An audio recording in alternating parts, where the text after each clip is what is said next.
چنانچہ حضرت علی رضی اللہ تعالیٰ عنہ نے نعرہ بلند کیا، باہر نکلو، تم تو بڑے دعوے دار تھے، نبی کو مدینہ میں ختم کرنے کے بڑے دعوے دار تھے، باہر نکلو۔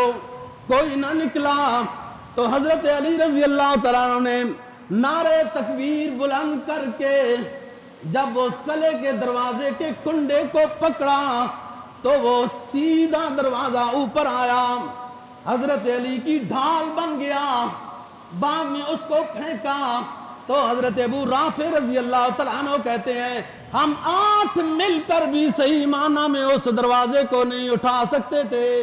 حضرت علی اندر گئے اور مرحب کی ان کا جو پہلوان تھا آواز آیا، کہنے لگا علمت خیبر انی مرحبو، علمت خیبر انی مرحبو، شاک السلاق بطل ممردو۔ یہودیوں کا ایک بڑا پہلوان، لڑائی جھگڑا کرنے میں بڑا نام رکھنے والا، جس کا یہودی مرحب کہتے ہیں، اس کا نام تھا، اس نے للکارا کے مقابلے میں کون آنے والا ہے؟ مجھے سارا جہان جانتا ہے، خیبر والے جانتے ہیں کہ میں مرحب ہوں، اسلحہ پہنا ہوا ہوں، بڑا مضبوط پہلوان ہوں اور جنگوں کا میں تجربہ بھی رکھتا ہوں۔ یہ اس نے نعرہ بلند کیا۔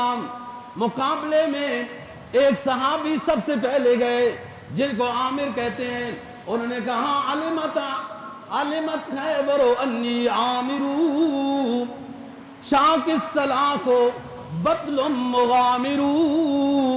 خیبر جانتی ہے، سارا جہان نبی کے مجاہدین کو جانتا ہے، نکلاؤ میدان میں آج کیا ہوتا ہے دیکھا جائے گا۔